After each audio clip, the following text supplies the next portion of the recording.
it's Shireen from Moji Masala, and we are making fresh homemade paneer today, which is so easy and such an upgrade probably from any other paneer you probably had, restaurants included, because they tend not to make it fresh. I don't know why, because it is really so easy and it is delicious. There's so many things you can do with paneer once you have got this down. It's summer, so we just did a post about really a whole summer menu, one of which is just like a simple fried paneer, which is delicious. Often, actually, even if you make it raw, you don't even get to the frying part because everyone loves it so much they just eat it.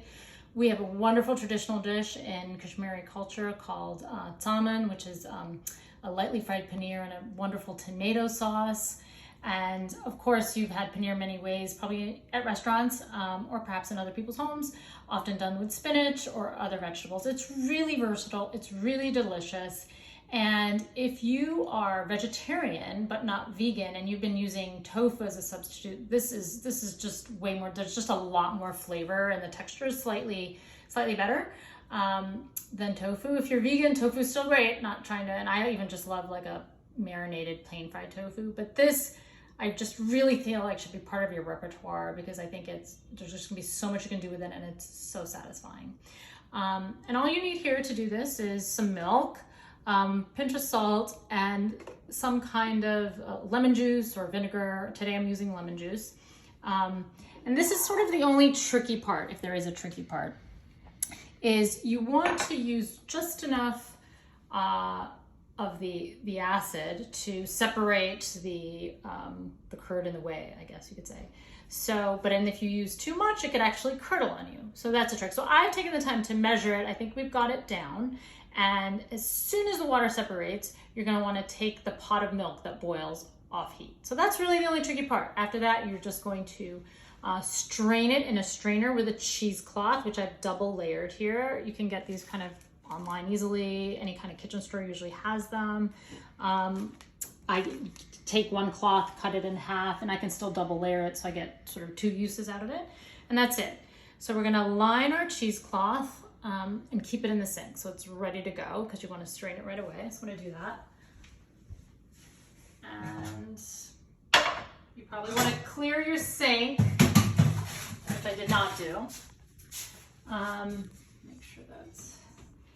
And when you do the cheesecloth, give yourself plenty of room to tie it. So you need a lot of extra cheesecloth that's flowing over so that you can then tie it up. You're going to tie up your cheese. It's going to set for a few hours in the fridge, and then we're going to slice it. And that's going to be part 2, actually. So we're going to do a part 2 tomorrow, hopefully, where we'll slice it, fry it, and I'm actually going to try and use what I've made to do 2 different dishes so that you can experiment.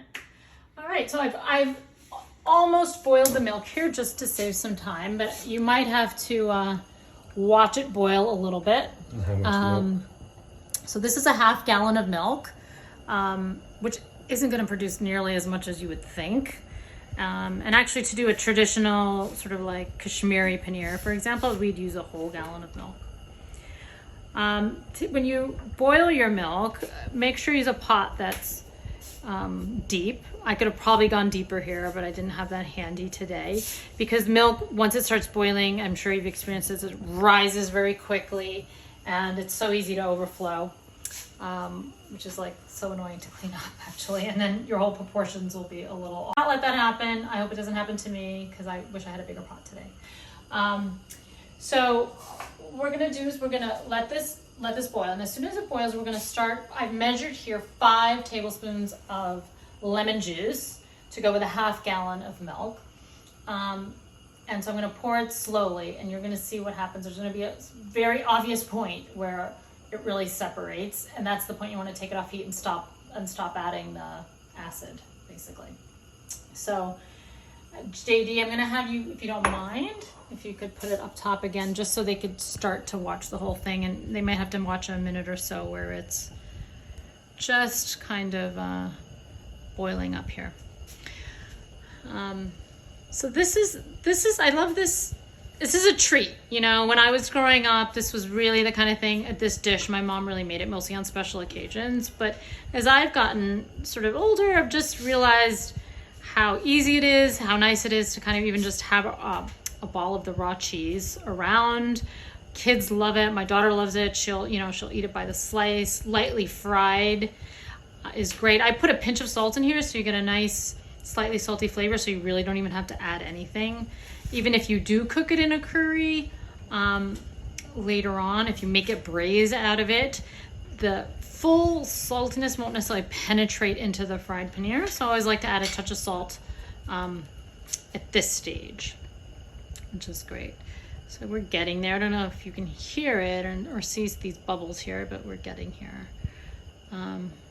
Little patience goes a long way. And when I was first learning this, I did put a little too much. I was using white vinegar at the time, which you could do as well. And it did curdle, so I had to start over. But since that time, I've sort of taken the time to figure out the measurements, and it works out pretty exact. So I haven't done it since. So I'm hoping. I usually do a gallon. I'm doing a half gallon today. So let's hope that works out well. And here. So this is also like a great appetizer if you're doing any kind of summer grilling. You're doing kind of meze style, which is really, Moji Masala cooking works great for that. Did a blog post recently, like I said, a full menu. So, seekh kebabs on the grill, garam masala seekh kebabs. You can use the tandoori chicken to make mini like skewers. Use some boneless, skinless thighs, marinate it, and throw those, skewer it with vegetables on the grill. Don't even have to, you could do the vegetables separately. I often think that works out better. Make some fresh mint chutney for a little heat for those who want it. And then sort of lightly pan fry this paneer, with even what works well is maybe even like a touch of the spinach masala and olive oil, and marinate the paneer in that, and then pan fry it. Really, it's delicious. It'll be delicious. And, with very little effort, you could have a whole meze, summer meze. Okay, here we go. Starting. So this is, I know it's literally like watching paint dry here, but it's very important because this is just the key. Visually seeing what's happening to this milk is really important to doing this right. So a little, just sort of watching the evolution of this milk, watching it get ready to boil, and kind of getting ready with your lemon juice or vinegar. And this is literally the hardest part. So this is the hardest part. Okay. It's getting creamier. The kind of fat is rising to the top. Oh, and please do use a full fat milk. Sorry, I should have mentioned that before. It's a full fat whole milk. I'm gonna try this with oat milk and see what happens. Like a fatty, or any other non-dairy but fatty substitute that might actually work well. So stay tuned for that, because it is so delicious, and I think it's a great vegan option if we can find the right thing. Okay, so now you see it's coming to a boil. I'm pouring this in. Not quite separated. It's getting there. I think I need another tablespoon, if you don't mind getting lemon juice out of the fridge. Yeah, so that was 5 tablespoons on a half gallon. Looks like I probably need another tablespoon. Here you go.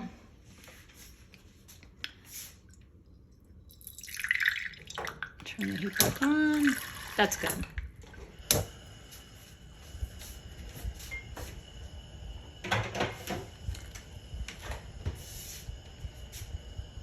Yeah, so that's about 60. Yeah, there you go. So it has separated now without actually curdling. Explain what you mean by separated. Well, that's what I'm trying to show them on this camera. So this is separate from all of that liquid. And once that happens, You can strain it and you'll see the end product in a minute. So we'll walk over to the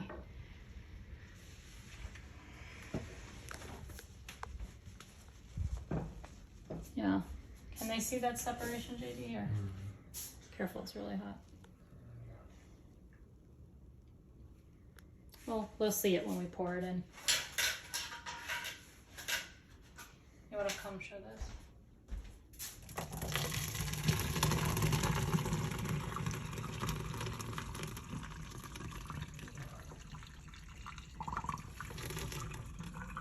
Okay. Let that drain. So what you have is, should I turn this light on? No? Okay. And I like using, it's supposed to kind of end up in a nice round ball. So using like a round strainer helps that process look like kind of like a mini pie. This is pretty hot, so I'm gonna be careful. And you just take the extra cloth that hopefully you've left on the side there. I'm gonna have to get a,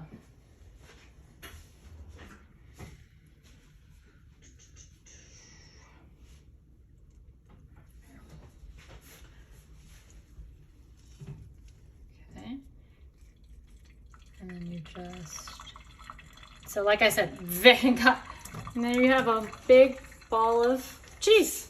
It's actually very small, a small ball of cheese. This is 1 half gallon of the whole milk.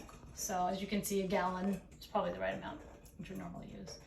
So I'm just gonna actually let this drain here, and then once it's a little more drained, but you do wanna tie it right away. You wanna get that tightness while it's still hot and not so that it sets. This is going to be the position that it sets in. And then when it's cool enough, you can tie it, refrigerate it, and then we're going to slice it and cook it tomorrow. So I hope you join us. Thanks.